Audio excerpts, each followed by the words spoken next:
de partout vous êtes en train de nous suivre. Nous vous disons bonjour, bonsoir, selon l'heure par laquelle vous êtes en train de nous écouter. Moi, c'est votre humble serviteur, le prophète Jérémie Grace Kitenge. Oui, bien-aimés, nous sommes là encore en direct, afin de passer notre culte en direct.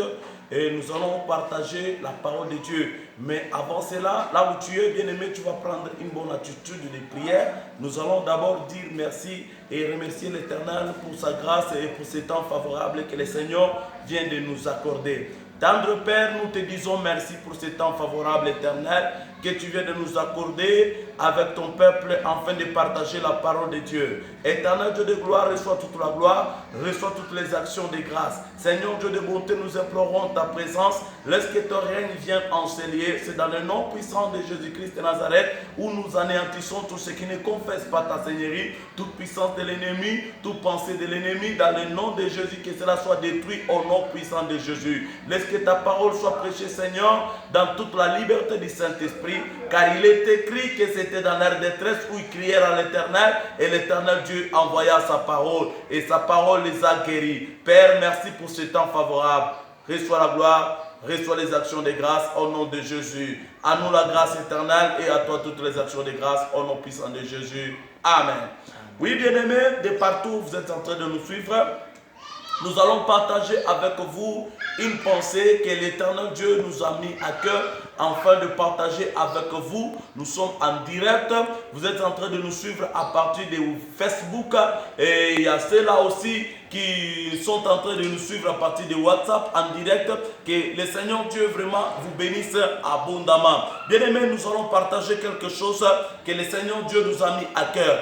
Nous sommes dans le livre de Exode chapitre 3, le verset 7. Nous lisons la parole de l'Éternel. L'Éternel dit, je vis la souffrance de mon peuple qui est en Égypte et j'ai entendu le cri qui lui font pousser ses oppresseurs, car je connais ses douleurs. 8.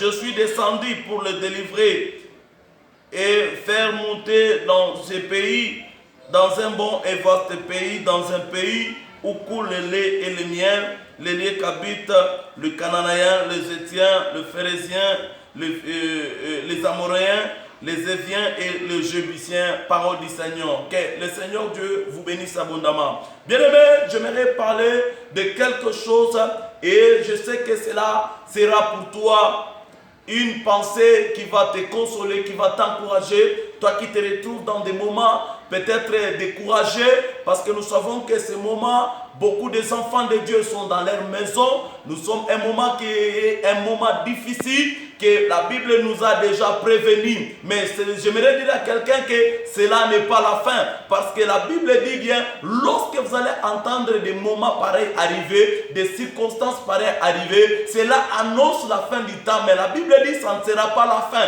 Là, je suis dans Marc chapitre 13, le verset 7. Là, vous allez comprendre, là, c'est Christ lui-même qui était en train de parler.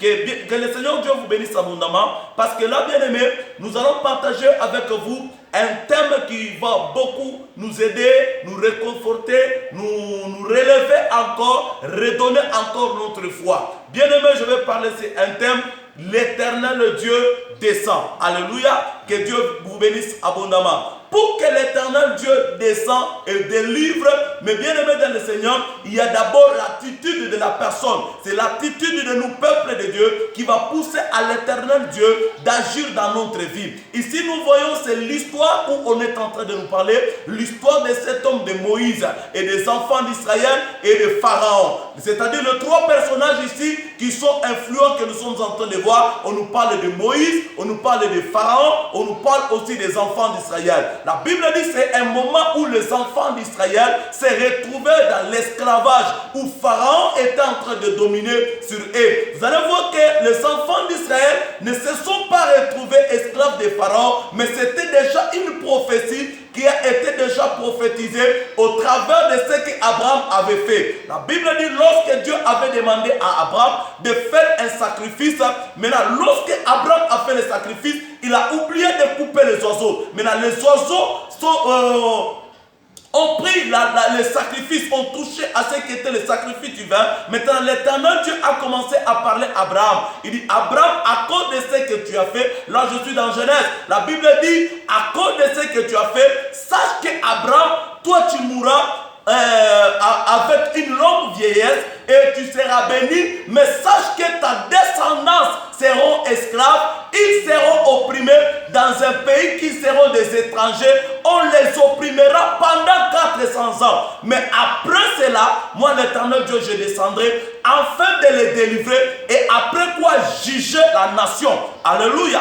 Que Dieu vous bénisse abondamment. Maintenant, ici nous voyons, c'est le moment où Dieu est apparu à Moïse dans un buisson ardent. Il a parlé à Moïse en lui confiant la mission que Moïse devait aller faire en Égypte. C'était quelle mission? C'était aller délivrer le peuple de Dieu. Parce que le temps était déjà arrivé, parce que les 400 ans étaient déjà accomplis. Mais la Bible dit que c'était déjà au niveau où Israël a fait 430 ans. Écoutez-moi mes bien-aimés, là il y a une révélation. Avant d'entamer cela, nous allons comprendre quelque chose. J'aimerais que nous puissions bien comprendre si ce passage que nous venons de lire. La Bible dit, lorsque Dieu a vu Moïse, il est apparu à Moïse, il a dit, Moïse, je vis la souffrance de mon peuple. Écoutez-moi mes bien-aimés, il y a quelque chose là nous devons bien comprendre. La Bible dit, Dieu a vu la souffrance, mais Dieu ne pouvait pas aller délivrer le peuple aussi longtemps que le peuple ne s'est pas levé afin de parler à Dieu. Laissez-moi vous dire mes bien-aimés, à ce moment plusieurs personnes, peut-être que tu es en train de m'écouter, tu peux dire, est-ce que Dieu ne voit pas nos problèmes? Est-ce que Dieu ne voit pas nos malheurs? Est-ce que Dieu ne voit pas notre souffrance, notre misère? Écoutez-moi, Dieu est en train de voir la souffrance. Dieu est en train de voir ton malheur. Dieu est en train de voir tes difficultés.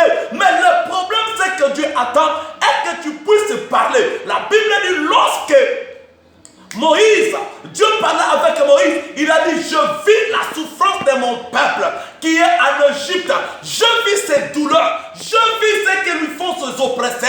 Mais ce que Dieu a parlé dans ce verset, c'est que j'ai aimé. La Bible dit, Dieu a dit, j'ai entendu leurs cris. Écoutez-moi mes bien-aimés. Voilà pourquoi mes bien-aimés, j'aimerais vous dire quelque chose. Le moment où nous sommes en train de passer, c'est un moment difficile où plusieurs enfants de Dieu se retrouvent dans leur maison, peut-être accablés par le malheur.